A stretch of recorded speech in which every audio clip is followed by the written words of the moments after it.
Jaundice is a yellowish discoloration of urine and eyes. Literal term, literal definition. Normal bilirubin ranges from zero point 0.2 milligram per dl to 1.2 milligram per dl. In the direct component is usually 0 to 0.2 milligram per dl, and indirect is 0.4 to 0.9 milligram per deciliter. Now, most of the time we come across when we call it is a direct hyperbilirubinemia and when we call it is a indirect hyperbilirubinemia. Say, I will give an example. 10 milligram patient's bilirubin is there, and that 4 milligram is direct and 6 milligram is indirect. Is it a direct hyperbilirubinemia or indirect? Anybody can give opinion.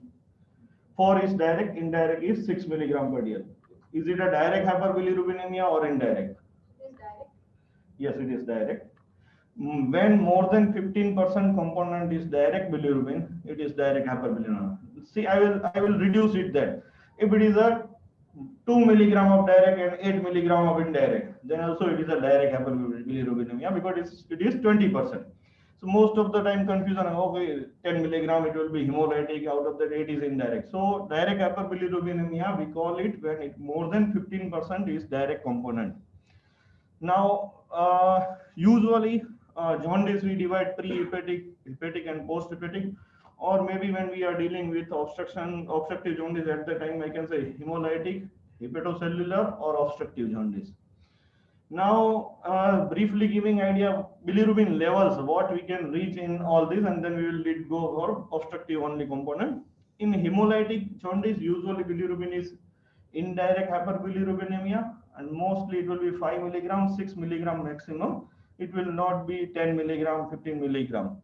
Hepatocellular, it depends on the stage when patient presents to us. It can reach to in hepatocellular 10 milligram bilirubin, 15, 20, depending on how long the duration of hepatocellular injury and what is the duration of illness.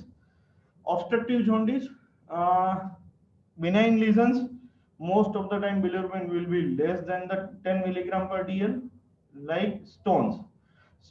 Biliary stones like GB, bile duct stone, usual bilirubin level will be 7 milligram, 8 milligram, 9. It should be less than 10. Whenever bilirubin is more than 10, suspect malignancy. You cannot say, okay, CBD stone is there and remove the stone and go and forget all that. So more than 10 milligram bilirubin, we have to always suspect malignancy of biliary tree. So we will deal with the obstructive jaundice now. What are the common causes of obstructive jaundice? Common causes like we see here, bile duct, within the lumen, wall of the bile duct and out of the bile duct. So within the lumen, most common causes are gallbladder or biliary stones and parasites in tropical region where we live. So roundworms, they can infect and that can cause. Transmural causes will be cholangiocarcinoma usually, and choledochal cyst and strictures.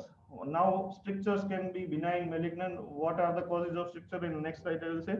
Extraluminal causes, most common are that we see in clinical practice: carcinoma, head of pancreas, compressing biliary duct, lower bile duct, that is lower end of CBD. Periampullary malignancy or malignancy with lymph nodes compressing bile duct at any level, at hepatic duct level or lower bile duct level. Mirisis syndrome, that is stone in the cystic duct and compressing on the bile duct, that is Mirisis syndrome, and accidental ligation of bile duct after surgery, that is post-surgical.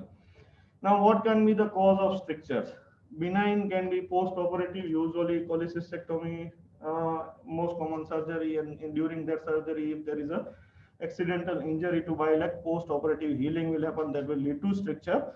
Chronic pancreatitis, tuberculosis, primary sclerosing cholangitis, autoimmune liver, autoimmune cholangiopathy, that we call IgG4 related cholangiopathy, post-liver transplant, portal biliopathy, post-traumatic, in tropical regions, recurrent pyogenic cholangitis, AIDS-related cholangiopathy, and ischemic occasionally. Malignancies are most commonly cholangiocarcinoma, pancreatic adenocarcinoma, ampullary and periampullary malignancy, and gallbladder malignancy infiltrating common hepatic duct level. Now we'll go for the one case, so that interactive discussion how, when, which tests are needed and how to evaluate for that. 40-year female patient presented in emergency room with abdominal pain in right upper quadrant for last 3 days duration. Pain is severe, associated with nausea and vomiting, not able to tolerate any food or liquid since last 3 days. History of fever, one episode associated with shivering yesterday evening. and passing yellowish urine since last 2 days. Now, what can be the possibilities? This is a common scenario as a gastroenterologist to come across, and 40-year female patient. Most probable causes will be either viral hepatitis, biliary colic with cholangitis. Third one will be pancreatitis. Now, in this scenario, what are the factors that can support us that there will be a most probably biliary colic? Uh, 40 years, that is middle age, female patient, pain, fever, and jaundice. The three clinical triad or Charcot's triad, that is pain, fever, jaundice are there. So most likely stone-related disease. Investigations.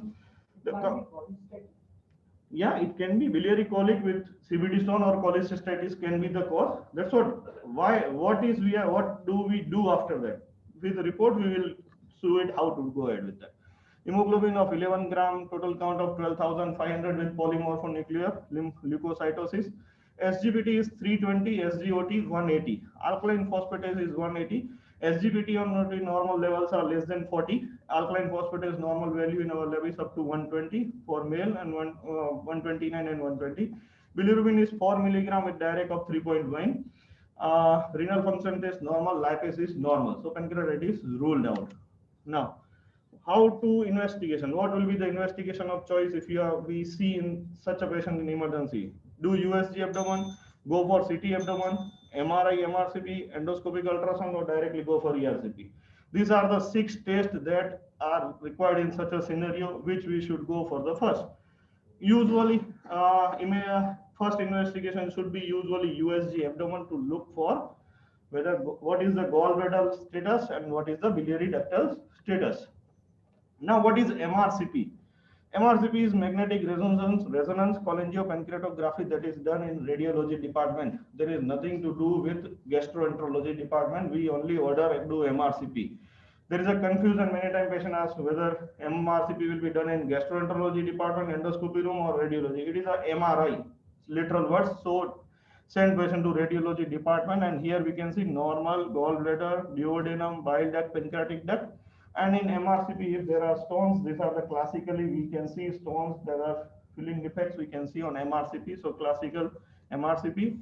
Now endoscopic ultrasound. When should we do that? Endoscopic ultrasound is an endoscope with ultrasound probe in combination. When MRCP is normal, but such a liver function tests are there, at that time usually we are in doubt that stone will be there in lower CBD, because USG, I will say what is the usual USG report in such a scenario, at that time we'll deal. USG abdomen was done, gallbladder wall thickening, mild pericholecystic fluid collection with 2 small stones of 6 mm and 8 mm in gallbladder lumen. So this is a classical description of cholecystitis, gallbladder wall thickening, pericholecystic fluid collection with stone. So cholecystitis is there. And in the dilated CBD, prominent intrahepatic biliary radical, lower end of CBD could not be evaluated due to presence of gas. That is usual USG report. Now what to do? Because lower end of CBD, if there is a stone, we will, if I say, ask my colleague surgeon that you operate gallbladder, post-operatively, jaundice will be there. So again, we are in a trouble. So we have to make sure there is no stone in bile duct and send patient to surgeon or do ERCP and go ahead. Now how to proceed? Go for EUS, go for MRI, MRCP, or go for ERCP and decide on table. So in my opinion, it depends on individual concern and do EUS examination. If stone is there in the lower CBD, do ERCP in the same anesthesia setting, stone removal, stenting, and after 24 hours, tell your colleague to remove the gallbladder. This is the usual scenario. Or when we want to go like that, do MRCP. MRCP is the only difference with MRCP and EUS is MRCP is a non-invasive modality, EUS is a endoscopic semi-invasive modality.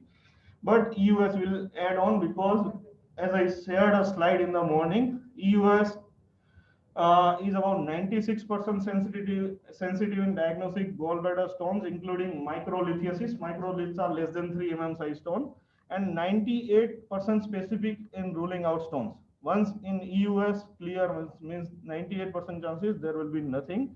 And ERCP in present era is only therapeutic. Around 20 years ago, it was a diagnostic ERCP was also done, but nowadays ERCP is an endoscopic procedure. It is only therapeutic to remove stone, for malignancy to put a stent. MRCP, MRI is excellent radiological imaging modality for the screening of obstructive jaundice. When we are not sure, and before planning whether malignancy is there or not, do MRCP, make sure that major pathological things are there or not, or whether patient is curable malignancy is there or not. So MRCP will give roadmap in that case. Thank you.